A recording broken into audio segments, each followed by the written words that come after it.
For The Abyss, in addition to the usual miniature techniques, I wanted the reality of putting the actors into real submersibles and real diving helmets, and then having them do dialogue scenes underwater, something which had never been done before, probably for a very good reason.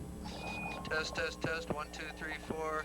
First recorded dialogue, underwater, on film, for a theatrical motion picture in the history of the world.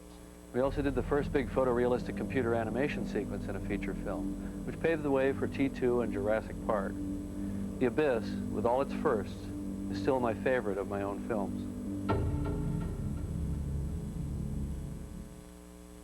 You're watching The Abyss Special Edition on the Sci-Fi Channel.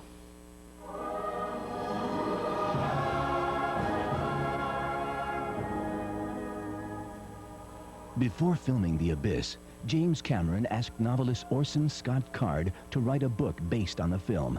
Although Card didn't like to do film novelizations, when he found out the director was Cameron, he agreed to consider the assignment. After reviewing the script and receiving assurances that he could develop the novel his own way, Card immediately wrote the first 3 chapters. These dealt with Bud and Lindsay's relationship before the events in the film. Cameron gave the chapters to Ed Harris and Mary Elizabeth Mastrantonio, who used them during filming to develop their characters.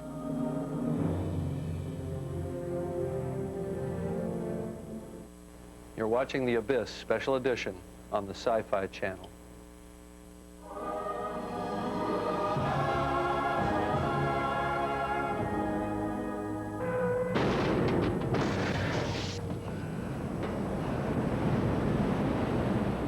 One of the techniques used in the filming of The Abyss was the use of miniature sets to indicate that something was flooding, basically because of the cost of building a full-size set to flood. This is one portion of the engine room set. It was about, this is one little piece of the corner. I think it was 6 feet wide and about 10 feet deep, and the camera was placed probably from the position you're at now, and the entire set was sunk into a tank. That effect, or the look of that, is what was used here, is what you see here, and that was rear projected. This is the shot, this is the pieces of the set, used interactive with actors, and then the final version of the shot as it filled the scene.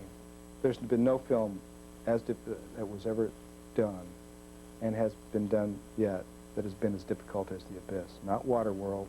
It wasn't as difficult as The Abyss. They got to work above the surface. The Abyss is the most difficult film ever made.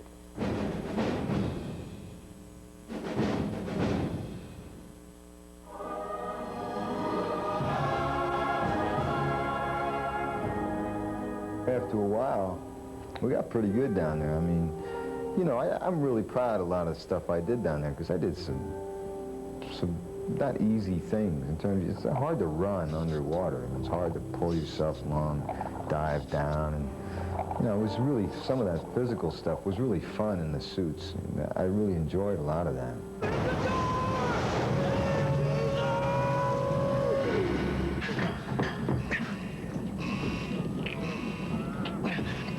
Cut the hose! Cut the line to the motor! I can't open it from out here!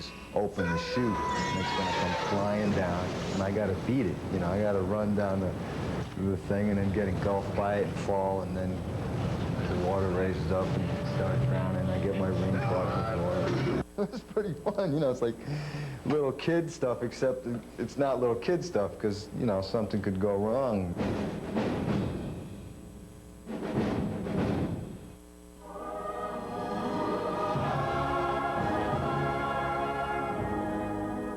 Well, Jim Cameron came to me and asked me to make the most beautiful ethereal image ever put on film. So, you know, that's great. I'd love to do that. Jim Cameron, you know, he'd done Terminator, I mean, he'd done Terminator and Aliens 2 at that point, so this was like a real coup to have this job. So I took the job having absolutely no clue what I was getting myself into. I find out, after having taken the job, that not only do these aliens have to look beautiful, they've got to actually work underwater, no dry for wet, no tricks. They have to really work underwater. They have to be glass clear, and they have to be self-illuminating with the ability to change color. Okay, The hardest thing to overcome with them was figuring out how to manipulate them, because they had a lot of specific actions in the film. And they're clear, so I mean, where do you hide the mechanisms? How do you operate it? So it was just one problem after another, and then we have a scene where there were 6 of them at once, and it was just insane. After bleeding throughout this entire film, what we came up with, I think, was beautiful, absolutely beautiful, and I love the movie. I think it's a really, really good movie.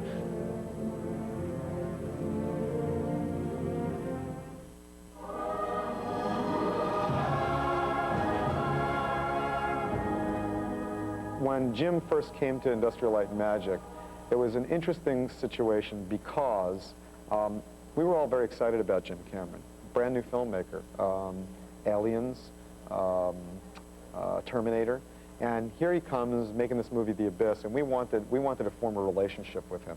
And the sequence that he brought to us was what we euphemistically call the water weenie sequence, which is the pseudopod, you know. And history had always been that if you deliver the work to a CGI group, they're going to drop the ball.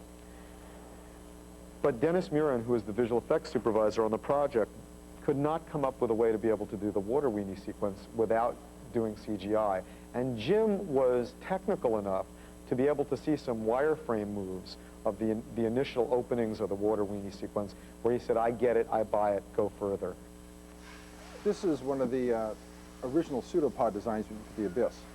We made 3 or 4 of these. This, at one point, this is from something that was cut out of the film. The pseudopod was actually going to reach and grab the bomb at the end of the sequence and pick it up. So this was the design for the fingers that were going to come out. But Jim ended up changing that. When I saw the film in a theater with, you know, the ticket-paying public, the oxygen level in the room when the pseudopod appeared went down because everybody just went, and I realized at that moment that computer-generated imagery was really going to happen in feature films in a big way.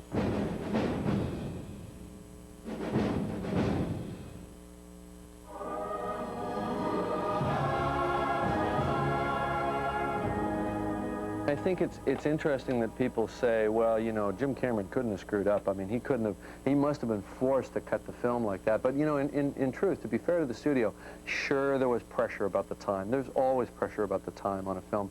Studios just generally don't like long films. They like you to be able to do all the things they want you to do, create all the characters, create that world, mesmerize an audience, but do it fast so we can turn over the shows and we can sell popcorn in between. And, you know, it's the classic conflict between art and commerce.